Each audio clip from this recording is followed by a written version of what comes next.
do this. What if your 911 call didn't have to pick the fastest path because it could take all the paths at once? Welcome to the strange, spooky, and surprisingly practical world of quantum routing.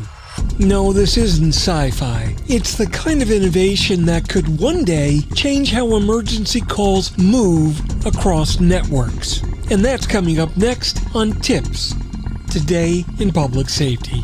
Welcome to TiPS, Today in Public Safety, your go-to podcast for today's breaking stories and public safety news. Here's your host, Fletch, with today's tips. Welcome to TiPS, Today in Public Safety. This is Fletch. I'm a certified NENA ENP, and every Monday, Wednesday, and Friday each week, I bring you the latest news and information about public safety and next-generation 911 services and solutions. Today we're going to be talking about quantum routing for emergency calls, what it is, why it matters, and whether it's the future of NG911 or just a buzzword wrapped in a lab coat. Spoiler alert, it's both cooler and more complicated than you think. Quantum Routing 101. No lab coat required. So, valid question, what the heck is quantum routing? Well, in regular routing, your 911 call picks a single path through the network, like choosing one road to drive to the hospital. If that road gets jammed, tough luck. Quantum routing, on the other hand, is different. It uses quantum entanglement along with probability to explore all possible paths simultaneously. Think of it like asking 5 different GPS apps at once, then instantly taking the fastest route before the traffic jam even forms. Why emergency calls need quantum routing. Even NG911 today uses rules-based routing. Now that's efficient, but it's still limited. If a disaster hits and circuits fill up, your call might hear the dreaded "All circuits are busy now. Please try your call later. 039T.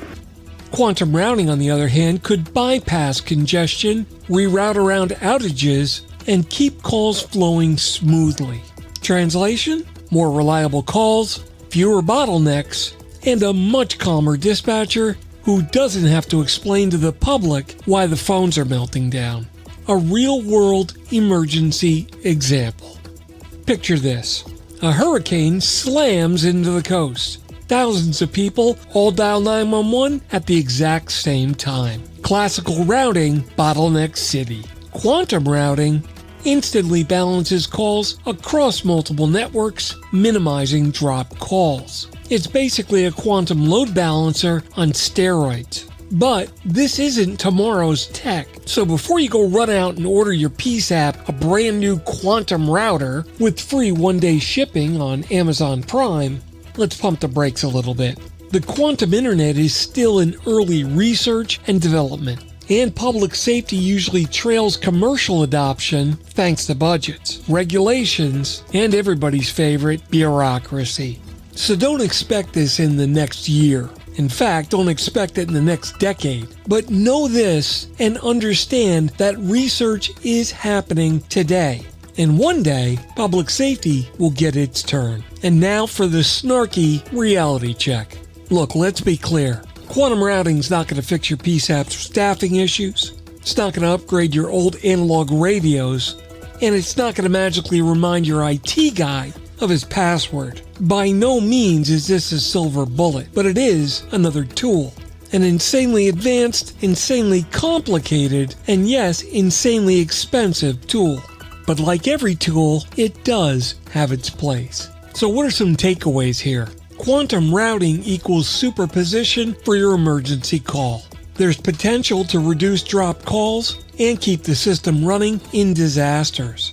And although it's still in research, it's well worth watching as NG911 grows into something bigger, like maybe NG911 Plus or NG911 Prime with free one-day delivery. So while quantum routing might sound a little like sci-fi, remember the same was said about smartphones, drones, and video to 911 not that long ago.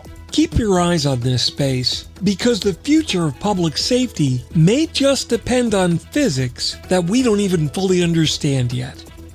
And that wraps up this episode of TiPS, Today in Public Safety. I hope the podcast was educational for you and you learned something new. I know I did. If you do like what you heard today, please remember to drop a like and be sure to tell all your friends. And don't forget to leave a comment and let us know. If you have any questions or want to suggest a topic of your own, just reach out to me at Fletch911 on the interwebs. Who knows, maybe your idea will be the topic of a future podcast. Thanks so much for listening, and if you're in public safety, thanks for what you do every single day.